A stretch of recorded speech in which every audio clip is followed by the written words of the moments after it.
Hello, this is Ariel Adamson from Team T3ch. I'm going to be doing a video deck tick of my recently 5-0 5-color control. It has consistently pulled 4-1. Minor tweaking over the weeks has gotten it to the point of 5-0. Looking to take this to more competitive settings as time goes on, but more revision is definitely needed, as well as reading the meta, which is the case for any control deck, regardless of the number of colors. So we're going to go ahead and start off with the basic shell of the deck. It was inspired by Melissa de Toro's success at the Pro Tour Gatecrash. So it is Bant control in its essence. So we start off with 3 Restoration Angel, great for flipping creatures, getting those entry to field effects, as well as instant speed flying threats. That is pretty much the extent of all my interactions in the air, but because it is at instant speed and because I can pump it later on, which I'll explain, it becomes very powerful. Then 4 Thragtusk. Yes, this is one of the more hated cards in Standard right now, but it works.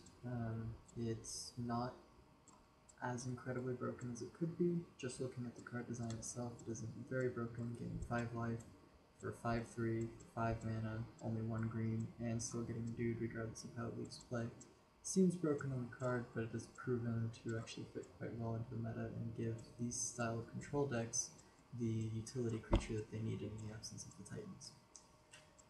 Next we have 4 Sphinx's Revelation, and this kind of completes the triage of necessary cards for any Bant control or Esper control. Just control in general loves this card. Card advantage and life gain, getting back into the game at instant speed, which is probably the most important part. Now, because we are playing 5 colors here, Farseek is an absolute must. This allows for earlier Thragtusk, but more importantly proper color fixing, because you do have some double mana symbols here and there. Thragtusk and Resto are kind to us in that manner. They don't need those double mana colors, but Sphinx's Revelation, other Wrath spells, definitely not as kind. As you can see, that is the promo Farseek. That is the first one from getting first. My teammate Danny O has 2. Managed to get 1 in a trade, as well as 1 from winning last week. Now, one of the odd additions about this deck, to help with the mana fixing, is I bring in Borderland Ranger. Now, Borderland Ranger serves a couple purposes. He's similar to an Augur of Bolas in the fact that he hits play, he interacts with a lot of the creatures, because most of the fast aggro decks are running 2 power creatures, and he trades great. He also serves as a great target for Restoration Angel. In this deck, I'm not super concerned with how many cards are in my hand. I'm super concerned with being able to play the cards that are in my hand, because I do run such utility answers. So hitting all of my land drops through Farseek and Borderland Ranger is very good.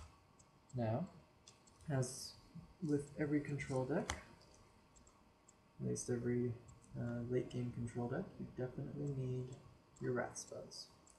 So I'll break it up here. I've got 3 Terminus and 2 Supreme Verdict. I shied away from running more Supreme Verdict because Supreme Verdict definitely doesn't interact too well with creatures like Rhox Messenger, even though it's seen less play. But more importantly, Radrad's Charm is a card. Instant speed indestructible is a thing. That is something that I don't want to be losing to. Now, what I do like about Supreme Verdict is that it interacts well in the fact that it's cheap. However, it is double white, which makes it more difficult to play. The uncounterable comes in to play when I'm playing against other control decks. There aren't a huge slew of counter spells being played right now, at least in my meta, but having that uncounterable option is always a good thing. Sphinx's Revelation into your Wrath spell, and then Wrath board, drop your Restoration Angel, end of turn, and get going. Now, Terminus is definitely my Wrath of choice. I do generally draw 1 card a turn. I'm not drawing excessive amounts, as well as I will, on occasion, Sphinx of Revelation for one less than I could have to hope in hopes of miracling Terminus, and it has happened. It's silly.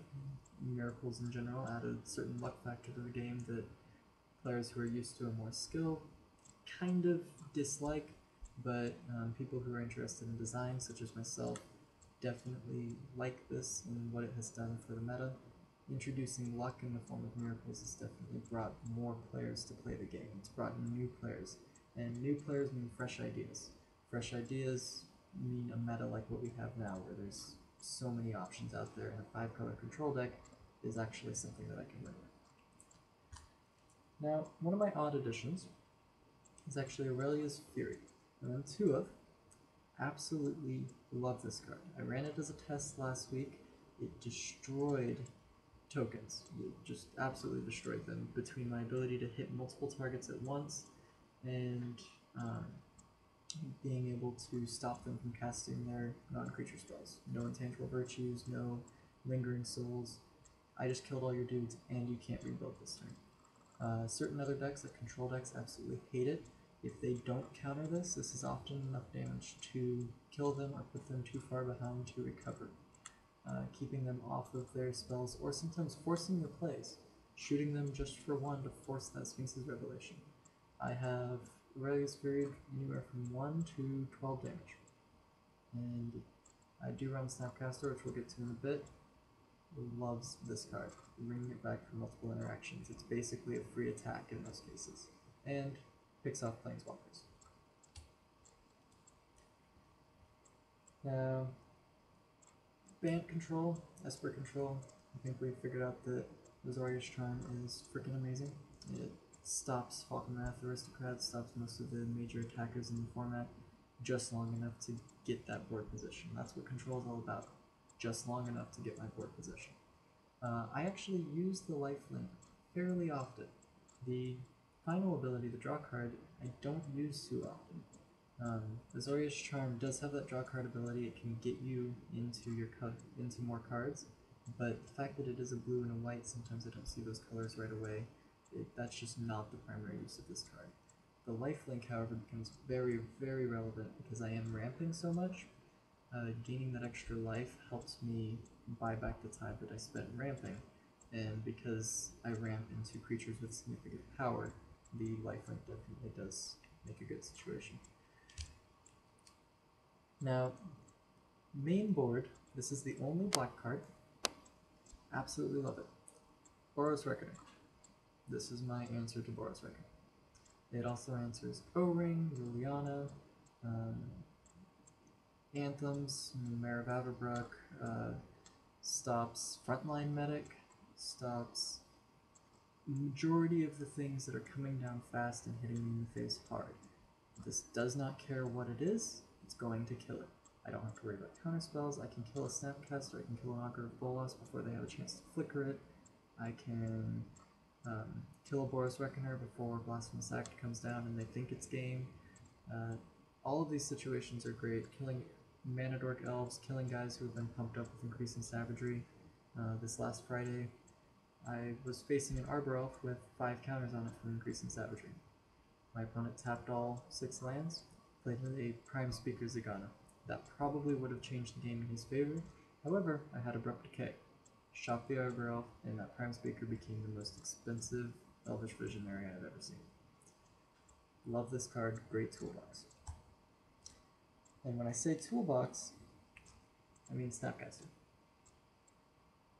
Because I am 5-color control, I have access to a myriad of different cards to solve different situations. Snapcaster makes my graveyard a toolbox. It extends my hand into these options, so I can use a Abrupt Decay to kill a Strongkirk Noble before it gets out of hand, and then later game kill Boros Reckoner. Or Azorius Charm, this is an often one. I will take one of their creatures and lifelink swing, or vice versa. I will lifelink swing, gain a bunch of life, leave open my 4 mana to Snapcast that same Azorius Charm to stop their counterattack.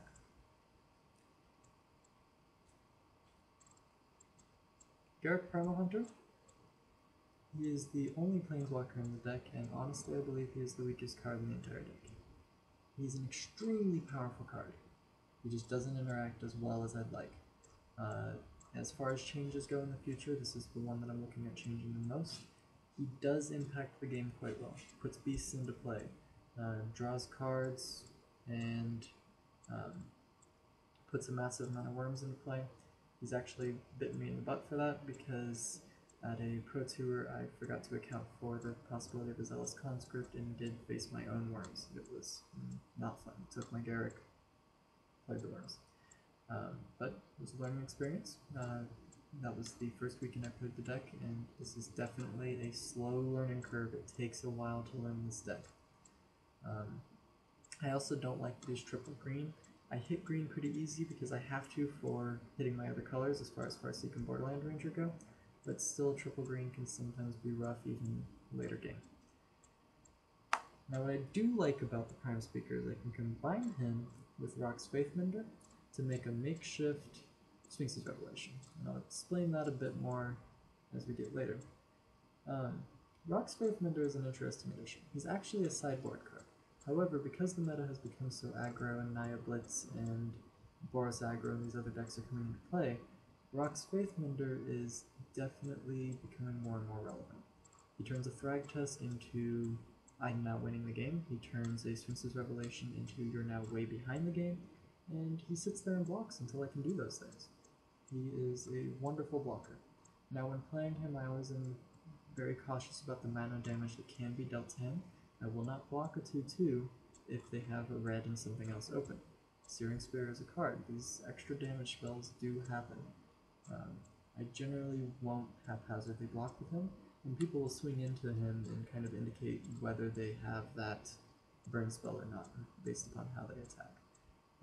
He was actually, the Rhox Faithmender was actually one of my most played cards this last Friday. I only run 2, but for some reason they just kept seeing play.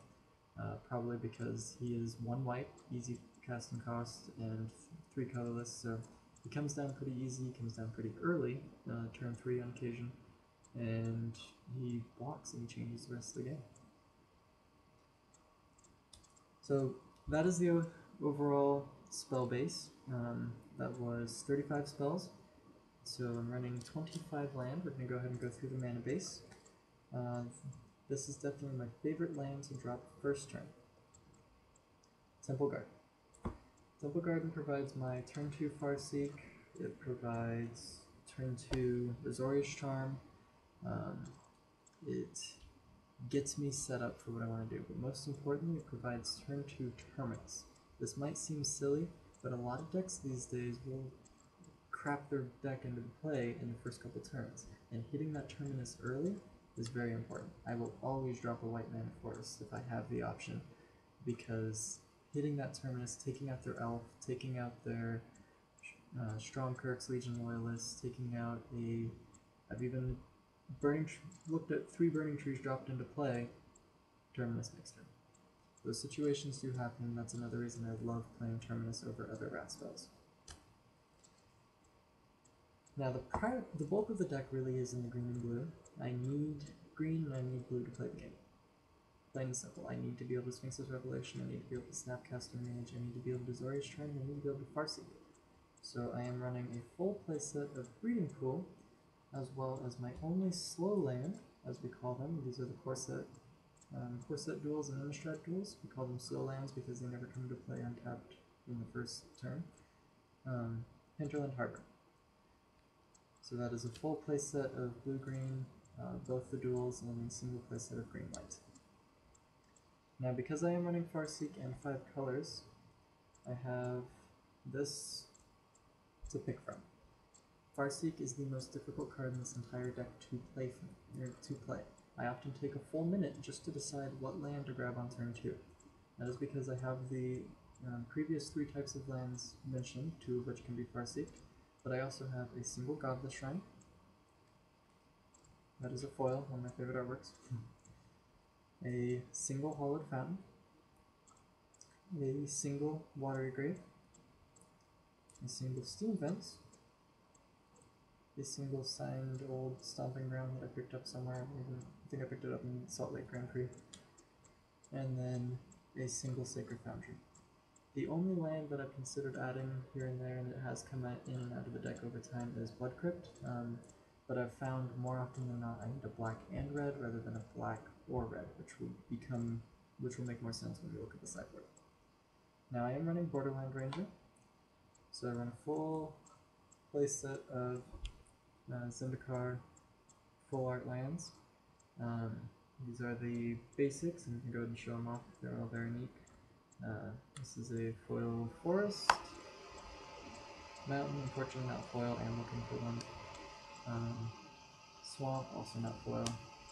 We traded those for some good stuff before heading down to Salt Lake. This is the island and the plains. Both of those are foil. I just love showing those off, sorry. So that is the full full playset of basic lands, and most decks these days don't run basic lands. And I actually did get ghost coded by somebody's random homebrew. He ghost coded me 3 times in one game, and I had a basic to put in play every single time. And just running those basics has actually helped a lot. It gives me options later game where maybe my life total is extremely important and I can't afford the shock for an extra lane. Having those basics to fall back on and put them into play is extremely valuable. I do only cap out at 2 Borderland Ranger because I don't want to run more than 5 basics, and I generally only need to Borderland a single of each color. I've had no reason to go search a second basic if I got the first basic into play, which is nice. I've definitely tried to tilt this deck more towards one of each color to allow better playability. Now, like I said, this deck is inspired by Melissa de Toro. You could call this 5-color Kessig if you really wanted to, because it does run Kessig Wolf Run as the primary kill condition. Now, Aurelia's Fury, Snapcaster Mage, Restoration Angel, these random flashy, I'm going to deal damage to you, adds up over time, but it's the fact that I can flash and pump and turn a 2 damage or 3 damage into 10 damage at any given point. It forces my opponents to play differently. And when I'm forcing my opponents to play differently, I am in control. It's a control deck. That's what I want. Simply showing Kessig Wolf Run causes my opponent to do certain things, and game 2, I don't even have to show it. I just have to make it look like I could have it in hand. In fact, I will often not show it to make him feel more comfortable to play in to things, and then I'll drop it, end of turn resto, swing for, let's see, 12 was my last big kill. And coming back to Rhox Faithmender, a Garruk Primal Hunter, using his minus ability to draw cards equal to power, greatest power among creatures you control, Kessig Wolf Run pump a Rhox Faithmender, and you've made a makeshift Sphinx's Revelation. This is something that we came up with just in conversation about what do you do after you get slotted games for Sphinx's Revelation. So looking at the main deck, Jund is definitely one of the hardest matchups, just because each of their answers are so utility and they're difficult to answer. Jund is a very powerful deck. However, fortunately, the fast aggro that's coming into the meta is squeezing Jund out. Jund is seeing a lot less play, which is making this deck a lot more powerful. Esper Control is also a difficult matchup because it puts me on a clock. I need to get in faster than I like to. I would prefer to stall the game into later game and then hit, but it happens. Fortunately, neither of those decks are being played a whole lot in my local meta. So let's go ahead and take a look at the sideboard. Starting off with Witchbane Orb, plain and simple card, human reanimator combo, random burn spells, a whole bunch of different things. I only run a single Witchbane Orb because they don't do a whole lot in multiples. And most of the time I side this in, they don't have an answer for Witchbane Orb. One basic sideboard card. Between sideboard and main board, Centaur Healer needs to be included in any event control. He trades actually favorably with most things in the meta, and gains you that extra life and serves as an amazing Restoration Angel target. Then I run 2 Dispel. These are most often sided against the control matchup, specifically with Sphinx's Revelation in mind. I've also used it on counters for my counters for my threats, and I'll drop a Thragtusk, leave 1 mana open on turn 5, usually after a Farseek. They go to counterspell, I dispel, suddenly they're sweating a little bit. It also helps get my own Sphinx's Revelations through. When I cast it out, pour everything in except for that 1 mana, preferably a white-blue if I can, so showing Terminus. Leave that blue open to counter the Negate or whatever their choice of counterspell is. Blind Obedience. This used to be a 2 of. I've gone down on it because I found multiples in this deck actually don't help me too much. I need to interact with the board more. However, it is an amazing card, slows my opponent down. If I can get one down early, it's great. If I get one down late, it can still be good because it means I eliminate the possibility of haste, I eliminate a lot of variables that I'd otherwise have issues accounting for. The most exciting kill I've had recently was actually, using this deck, was actually Sphinx's Revelation for 0, Extort for 1. That was after swinging for 10 and a extorted Terminus to get the game state after his creature's untapped. So, Blind Obedience, absolutely love the card, I just don't think that this deck can afford running too many of them. This is one of the newer additions to account for the increasing amount of Reanimator decks. Rakdos Charm, specifically with the thought of exiling Graveyard. I love this because it's instant speed. I don't have to put it in play, my opponent doesn't have to see it. It cannot be killed by Abrupt Decay, which is their counter answer to Graveyard Hate, and it adds to my toolbox. Snapcaster Mage can deal with this card. The Destroy artifact is yet to be relevant, but that is, having options, having access to that is extremely good. I love how well I've made so many options in one deck. There are a few decks that have been created in my current meta, or in my local game shop, that do use Gilded Lotus and ramp into things, as well as this is a great answer to Door to Nothingness, which is an otherwise difficult card to interact. We're not seeing a whole lot of Omnidor play right now, but if that ever comes back, I'm already prepared for it. I have yet to side it against major aggro decks, but some token decks that maybe use the graveyard a whole lot, this can be relevant because it does do that massive amount of damage to them. And funny thing to remember, the creatures deal the damage. So if you have a Rhox Faithmender in play, and it deals 1 damage to you, you gain 1 life at the exact same time. Something to keep in mind, especially if they are running lifelink, that this will not interact well for you if you use it in that mode. This is kind of a relic of past meta. The Devour Flesh is specifically meant for guys who seem trapped, and Invisible Stalker as they get pumped up with other spells, since I can interact with the rest of the field fairly easy. I've also used it on occasion to save myself, gain my own life, prevent interaction with Boros Reckoner. Thragtusk, I'll sack my Thragtusk, gain 3 life. Put a dude into play, I still have untapped dudes, and your Reckoner didn't get to deal that damage, or silly situations like that. This is probably the weakest card in the sideboard right now, but having it in preparation for potential auras or hexproof or those otherwise difficult situations is extremely good. Now this is the primary reason I continue to run black. Yes, it's only a 1-of, but I run a lot of draw card, and I have Snapcaster Mage, so I tend to, once I hit it, I tend to Slaughter Games twice. The first Slaughter Games hits the known threat, the second Slaughter Games after I've learned their deck hits whatever is most relevant. The top picks have been Supreme Verdict, so that I'm the only one that can decide whether to destroy the board. Whatever their big kill is, I took out Desecration Demon and Sylvan Primordial from a Sylvan Crypt ramp deck that was actually very good. I can go into detail on that if you post in the comments.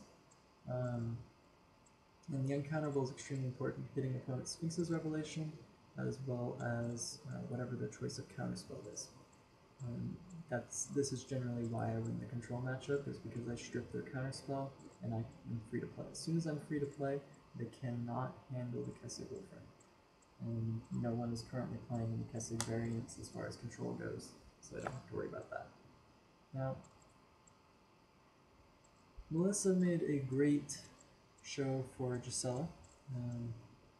Was it Blade of Goldnight? I haven't read the full name enough. She made a great case for Dispel. The massive amount of damage, it's basically a door to nothingness. I play this. Do you answer it? No? Okay, I win. Kessig makes for massive amounts of damage. Thragtusk is big to begin with. even Snapcasters getting through at that point, as well as a variable fog. I dropped Gisela. Next turn they dropped Craterhoof, swung. I took 4 damage, and all of his dudes were 8/8s. Just after it blocks and everything, and Gisela's first strike is very important. First strike in Craterhoof was pretty silly, because I dealt 10 damage to his 8/8 Craterhoof and couldn't get through. Absolutely love Gisela. She is kind of expensive to play, and I've found in a lot of the matchups I end up searching for other colors and not hitting that double white, so I sometimes have to search for that double white later on. And then Sigarda.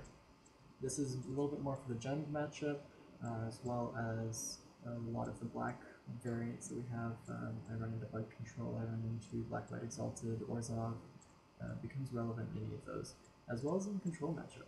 If I drop this and Kessig pump it, it's pretty much game, because you're not Azorius Charming this, you're not unsummoning it, you're not using whatever random burn spell you can figure out. None of those are going to get through on Sigarda. She hasn't been super integral in a lot of my matches, but having that option and dropping her often actually forces the counterspell. I did at one point Slaughter Games. I knew he had Rewind in hand. I cast Sigarda specifically into the Rewind because I knew that if he allowed it to stick, he would lose to Sigarda. And he knew that as well, so he countered Sigarda, and he actually left himself open for the Aurelia's Fury for 12 the following turn. So I'm going to try to tilt this camera in, take a final look at the deck. We're going to run through it real quick. We've got 2 Rhox Faithmender, 1 Garruk Primal. So 2 Rhox Faithmender, 1 Garruk Primal Hunter, 3 Restoration Angels. These are the pre-release promos. I just prefer the artwork. 4 Thragtusks, 4 Sphinx's Revelation, 3 Snapcaster Mage to make the following spells very good: Abrupt Decay, Azorius Charm, Supreme Verdict, and Aurelia's Fury. I don't add Terminus to that list just because it's so expensive, but I do run 3 Terminus. And then 2 Borderland Ranger and 4 Farseek make the deck playable. Mana base is 2 Kessig Wolf Run, 1 of each basic, 1 of each of the following shocks: Godless Shrine, Sacred Foundry, Stomping Ground, Steam Vents, Watery Grave, Hallowed Fountain. The only slow land in the deck is the Hinterland Harbor,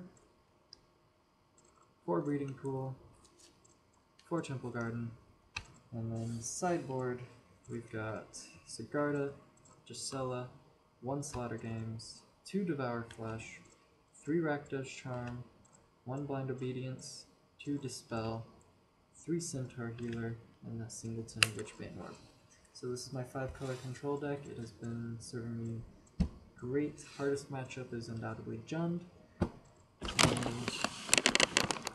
fix that. And easiest matchups are generally anything control. As soon as I hit my Wrath spell, it's game over, it's my time. Hope you enjoyed. This has been Ariel Adamson with Team Rogue Tech. I will post the list in the description below. And you can look forward to more videos in the future, hopefully better quality. Thank you for watching. Also, you can follow me under the username Kaleo42 in the IMTG forums. I am one of the moderators there. I post general deck discussion, post my creative ideas. I have an unusual look on the meta and try to build things that other people don't think about or don't think are otherwise viable. Have a good day.